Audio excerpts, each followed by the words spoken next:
दाम जो रसोई सिलेंडर का दाम बढ़ते जा रहा है, क्या आगे भी बढ़ता जाएगा कि कम होगा?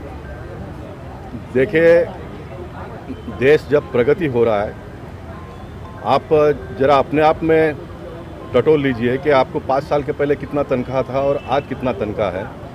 तो जब तनख्वाह बढ़ता है तो चीज़ें भी महंगी होती है और उसके हिसाब से दैनंदिन जो आप होटल में जाते हो तो पहले जो आपको 50 रुपये में डिश मिल रहा था वो आज 150 रुपये में डिश मिल रहा है।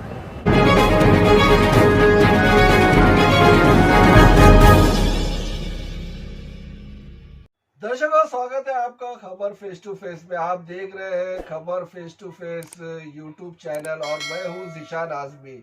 आइए देखते हैं आज की ताज़ा खबरें। दर्शकों, आप देख रहे हैं खबर फेस टू फेस, मैं हूं ज़ीशान आज़मी।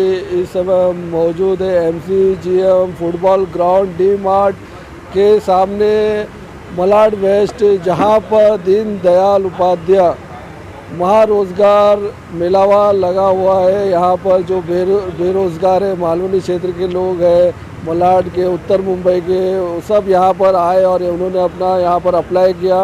यहाँ पर ऑन द स्पॉट इंटरव्यू हुआ और ऑन द स्पॉट यहाँ पर जॉब देने का काम किया गया। यहाँ पर कैबिनेट मिनिस्टर उत्तर मुंबई के मंगल प्रभात लोढ़ा भी आए थे और MP गोपाल शेट्टी जी भी यहाँ पर आए थे। मैं ज़ीशान आज़मी, खबर फेस्टिवल मुंबई। सर, इतना बड़ा जॉब का मेला लगा है और इतने लोगों को रोज़गार मिलेगा, क्या कहना चाहते हैं?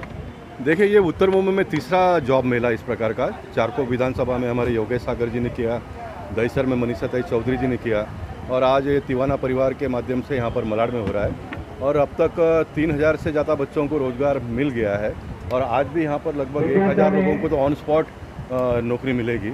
और इसके साथ साथ में hindu.com नाम की जो संस्था है वो बच्चों को स्किल डेवलपमेंट के माध्यम से ट्रेन भी करेगी आने वाले दिनों में।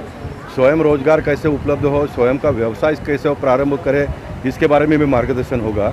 मैं मानता हूँ कि बहुत बड़ी उपलब्धि है उत्तर मुंबई के लिए और इसलिए इन सारे काम के लिए मैं मंगल प्रभात लोढ़ा जी का उत्तर मुंबई के नगरजनों की ओर से अभिनंदन करना चाहता हूँ। किसी कारण कोई जॉब के लिए आए नहीं है तो उनके लिए आगे कुछ व्यवस्था है बाद में जॉब मिलने की? देखिए, जो आज नहीं आ पाए उनके लिए भी जॉब की व्यवस्था है। hindu.com जो हमारे फादर बॉडी जिसको हम कहेंगे RSS, उनके माध्यम से वो चलाया जाता है। तो ये बच्चों को स्किल डेवलपमेंट के माध्यम से ट्रेन भी करेंगे, बैंक में से लोन किस तरह से मिलेगा उसकी भी जानकारी देंगे, स्वयं रोजगार कैसे खड़ा कर सकते हैं, अपने पैरों पर खड़े कैसे हो सकते हैं, आत्मनिर्भर कैसे बन सकते हैं। मेक इन इंडिया है, स्किल डेवलपमेंट है, स्टार्टअप है, जितने भी प्रधानमंत्री ने योजना लाई है यंग जनरेशन के लिए, उन सारे लोगों को मार्गदर्शन करने की व्यवस्था भी hindu.com ने की है।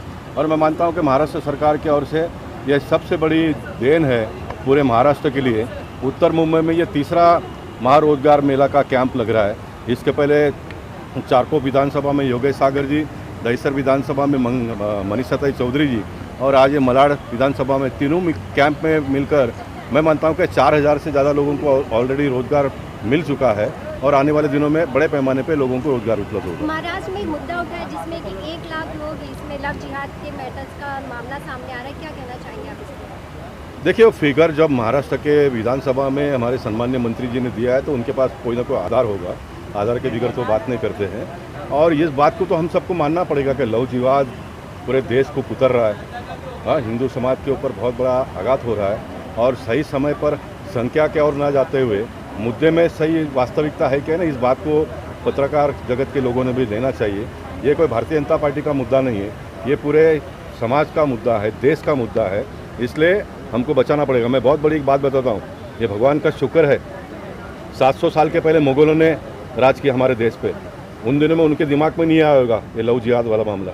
ब्रिटिशों ने राज किया, 1000 साल का आप कैलकुलेशन करिए। और जब ब्रिटिशों का राज समाप्त हुआ तो भारत, पाकिस्तान, बांग्लादेश एक देश था और उन दिनों में देश की संख्या 35 करोड़ थी। यानी 1947 में 35 करोड़ की संख्या थी तो 1000 साल के पहले कितना होगा। लेकिन उन दिनों में उनके दिमाग में यही आया नहीं। अब इनको ये पता चला कि मारामारी से जीत नहीं पाएंगे, है ना, मारामारी से जीत नहीं पाएंगे, सत्ता तो ज़िंदगी में इनके हाथ में आना नहीं है। तो इनको भी एक ही दिमाग में आया है कि हिंदू लड़कियों को बिगाड़ो और संख्या बढ़ाओ।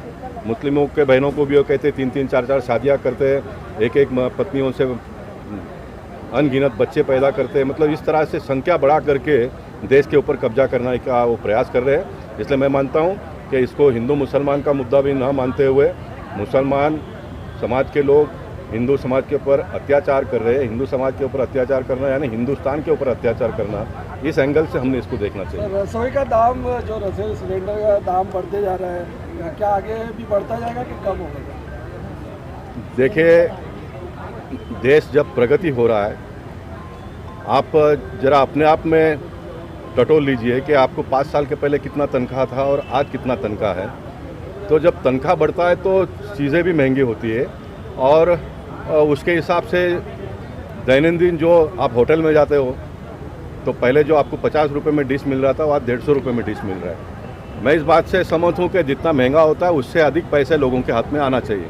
हमारे देश के प्रधानमंत्री कहते हैं कि 2027 में $5 ट्रिलियन इकोनॉमी की बात करते हैं। आज हम $3 ट्रिलियन पे है, यानी 5 साल में पैसे का क्वांटम लगभग दुगना हो जाएगा। इससे पैसे ज़्यादा आ जाएंगे लोगों के हाथ में तो फिर खर्चा भी होगा तो बात समझ में आती है, लेकिन पैसा ना आए और महंगाई बढ़े तो फिर परेशानी होती है। ठीक है, धन्यवाद।